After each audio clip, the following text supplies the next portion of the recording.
안녕하세요. 어제 들으셨던 프로미스 공동체 교회의 주일 설교 마가복음 5장 거라사 광인 이야기였죠? 네, 맞아요. 그 설교 제목 혹시 내가 이 사람이 아니었던가? 이게 정말 강렬하게 남더라고요. 그렇죠. 질문 자체가 묵직했죠. 그래서 오늘은 이 질문에서 시작해서요.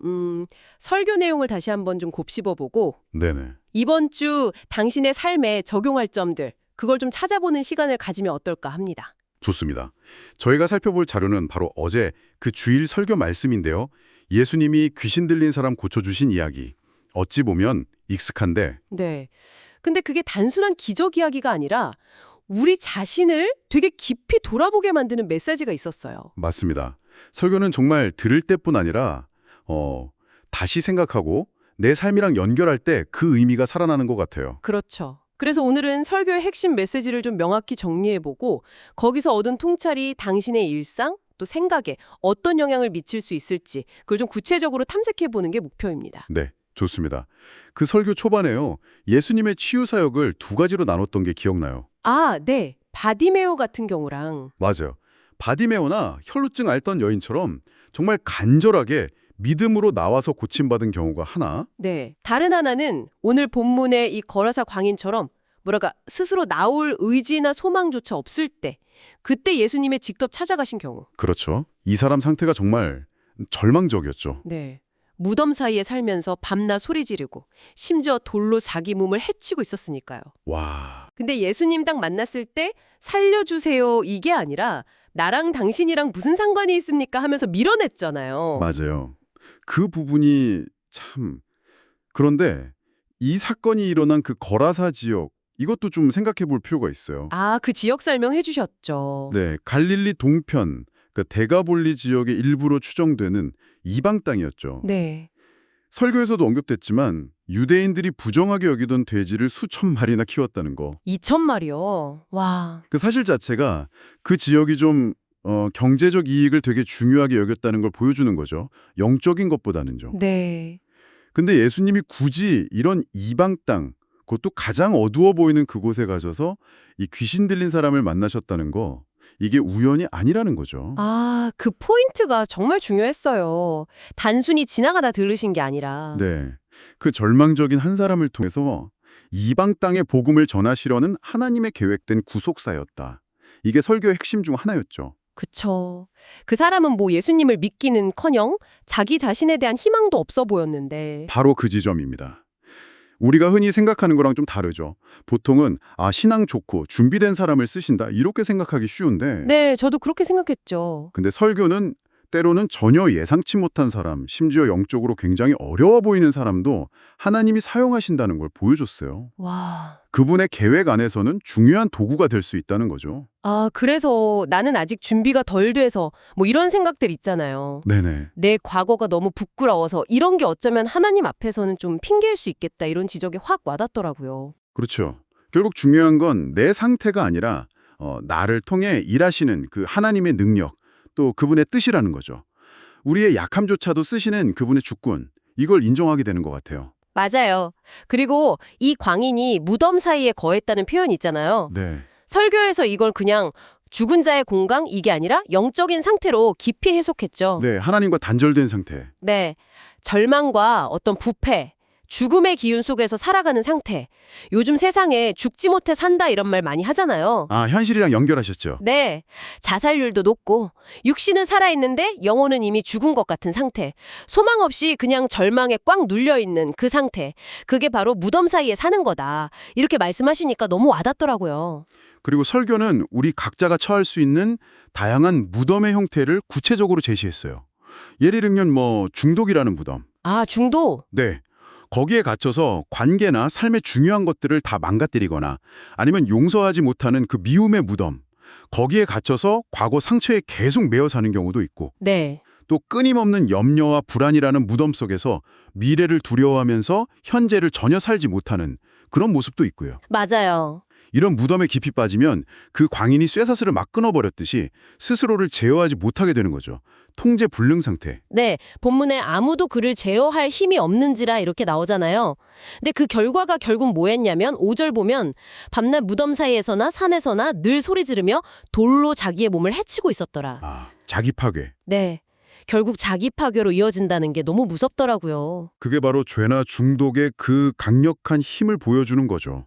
설교에서도 나왔지만 우리가 종종 이제 달라져야지 하고 결심하잖아요. 네, 맨날 하죠. 근데 그 결심의 쇠사슬이 얼마나 쉽게 그냥 툭 끊어지는지 우리 많이 경험하잖아요. 내 안에 어떤 욕망이나 죄의 힘이 내 의지보다 훨씬 강할 때가 많다는 거죠. 심지어 사도 바울조차 로마서 7장에서 오호라 나는 곤고한 사람이로다 이 사망의 몸에서 누가 나를 건져내랴 이렇게 탄식할 정도였으니까요. 이게 뭐 신앙 연수랑 상관없이 누구에게나 있는 싸움이라는 겁니다. 그래서 나는 쓸모없어, 나는 가치가 없어 이렇게 스스로를 막 괴롭히는 거. 그게 바로 돌로 자기 몸을 해치는 거랑 똑같다. 이 해석이 진짜 가슴을 쳤어요. 네. 존귀하게 지음받은 존재인데 그걸 잊고 스스로를 파괴하는 삶. 근데 성경은 이 모든 고통의 원인이 더러운 귀신 때문이다. 이렇게 딱 지목하잖아요. 그렇죠. 근데 설교에서는 이 더러운 귀신을 단순히 악한 영적 존재? 이걸 넘어서서 우리가 하나님의 형상대로 지음받은 존귀한 존재라는 걸 잊게 만드는 모든 종류의 생각, 가치관, 중독 이런 것들까지 다 포함하는 개념으로 확장해서 설명했어요. 그렇게 넓게요. 네. 근데 여기서 되게 흥미로운 반전이 뭐냐면 이 귀신 들린 사람이 예수님을 보자마자 지극히 높으신 하나님의 아들 예수여 하고 정확하게 알아봤다는 거예요. 맞아요. 소름 돋았어요, 거기서. 영적으로는 예수님이 누군지 딱 꿰뚫어 본 거죠. 근데 바로 이어서 하는 말이 진짜 충격적이죠. 나와 당신이 무슨 상관이 있나이까. 그거죠. 지식적으로는 아는데 관계 맺기는 거부하는 그 태도. 이게 핵심인 것 같아요. 정확합니다. 설교에서 이 부분을 아주 예리하게 파고들었죠. 귀신들도 예수님이 누군지 안다는 거예요. 어쩌면 성경 지식 자체는 우리보다 더 많을 수도 있어요. 그럴 수 있겠네요. 하지만 그들에게는 경외심이 없어요. 하나님을 두려워하면서 그분과의 관계 안으로 들어가려는 마음이 없는 거죠. 예수님을 그냥 머리로만 알고 그분과 인격적인 관계는 없이 살아가는 것. 이게 오늘날 어쩌면 교회 안팎의 많은 사람들이 겪는 문제일 수 있다. 이런 지적이었어요. 진정한 믿음은 지식이 아니라 관계다. 관계다. 그리고 그 관계의 바탕에는 하나님을 향한 경외심, 그러니까 거룩한 두려움이죠. 그게 반드시 필요하다. 이런 메시지였습니다. 세상을 두려워하면 하나님을 경외할 수 없고 하나님을 경외하면 세상을 두려워하지 않게 된다. 이 말씀도 기억나네요. 맞아요. 그 말씀도 하셨어요.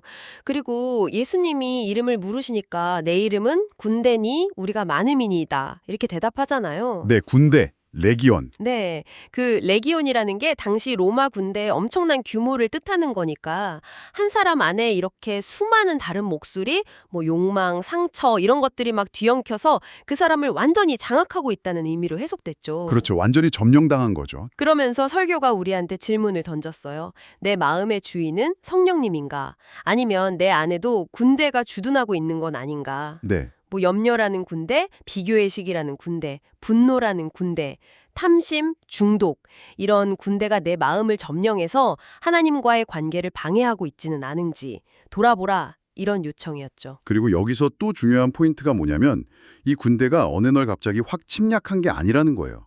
처음부터 군대는 아니었다. 네, 처음에는 아주 작은 생각이나 유혹이었을 수 있는데 그걸 스스로 허용하고 방치하면서 점점 그 세력이 커져서 군대처럼 되어버렸다는 거죠. 그러니까 영적인 자기관리에 소홀했다는 뜻이에요.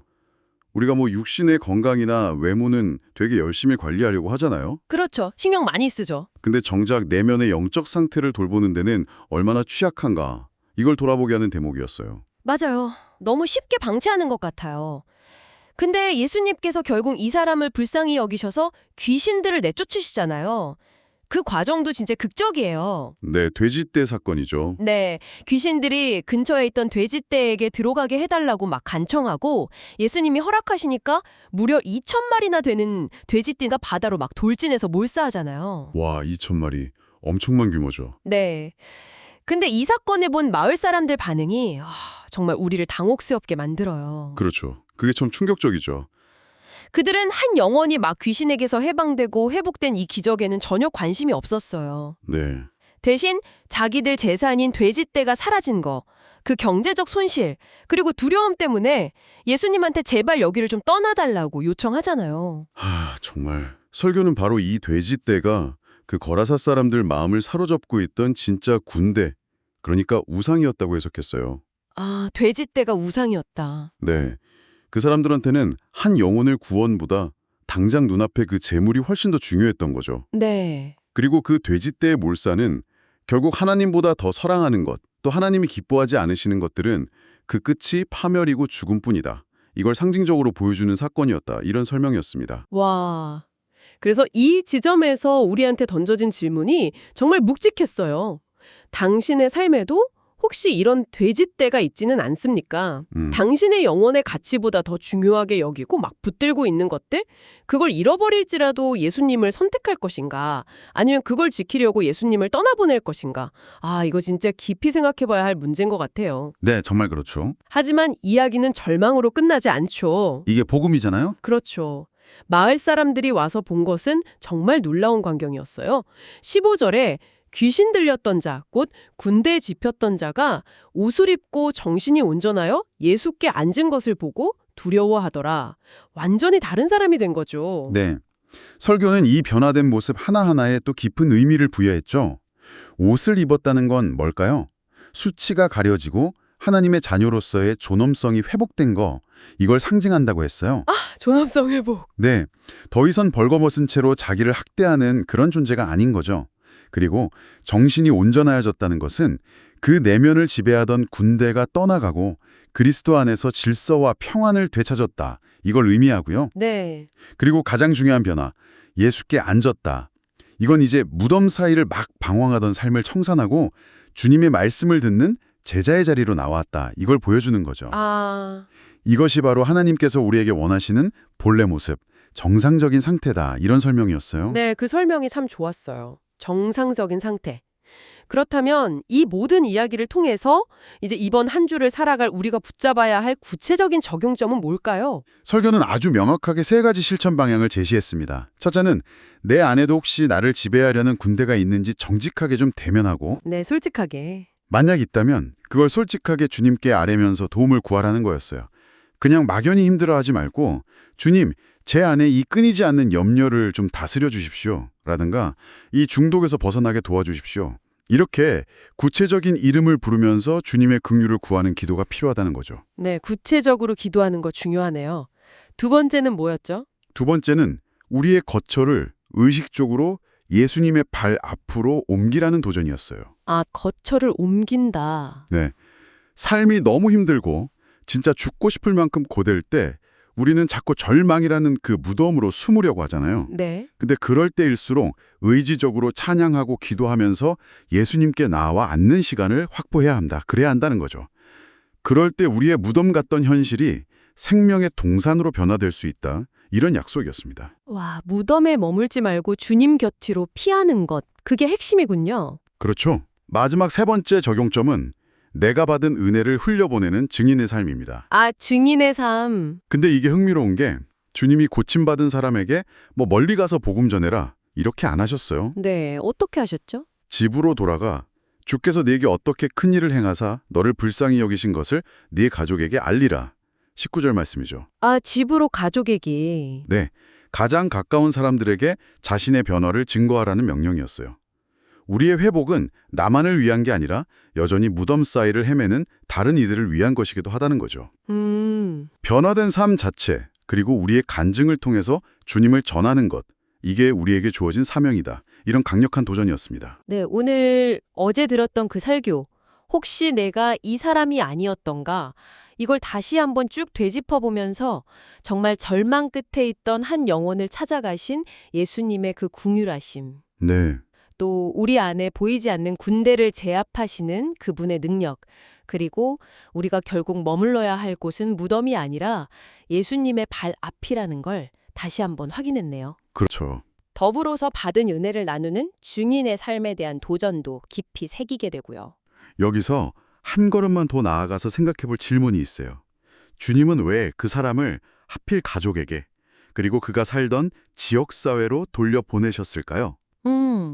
왜 그러셨을까요? 그곳은 그의 가장 망가지고 비참했던 모습을 누구보다 잘 아는 사람들이 있는 곳이잖아요. 네, 그렇죠. 어쩌면 그를 가장 두려워하고 피했을지도 모르는 사람들이고요. 아, 이번 한 주 당신이 받은 은혜와 변화를 그냥 막연한 누군가가 아니라 당신의 가장 연약했던 모습을 기억하는 바로 그 사람들 앞에서 어떻게 삶으로 보여줄 수 있을까요? 와. 그 과정에서 당신 자신에게 그리고 또 그들에게 어떤 새로운 도전과 은혜가 펼쳐질지 한번 깊이 묵상해 보시면 좋겠습니다. 와, 정말 쉽지 않지만 꼭 필요한 묵상 질문이네요. 오늘 나눈 이야기들이 이번 한 주 당신은 사람의 자리에서 의미 있는 길잡이가 되기를 진심으로 바랍니다. 그럼 다음 시간에 또 깊이 있는 내용으로 찾아뵙겠습니다.